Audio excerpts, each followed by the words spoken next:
வணக்கம் ஃப்ரெண்ட்ஸ். இன்றைக்கி அவரை கொடி எவ்வளோ வளர்ந்துருக்கு என்பதை பார்க்கலாம் வாங்க. கொடியில் நிறைய பூக்களும் சிறிய காய்களும் கூட வந்துடுச்சுங்க. முருங்கை மரத்தில் துளிர்கள் வந்து அதில் கூட பூக்க ஆரம்பிச்சிருக்கு பாருங்கள்.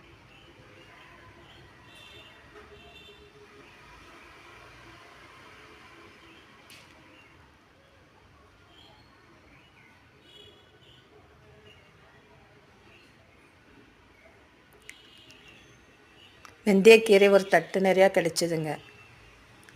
பட்டர்கப் ஃப்ளவர், செவ்வந்திப்பூ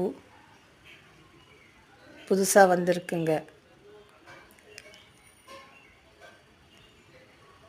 வீடியோவை லைக் பண்ணுங்கள், ஷேர் பண்ணுங்கள், சப்ஸ்கிரைப் பண்ணுங்கள். Enjoy gardening.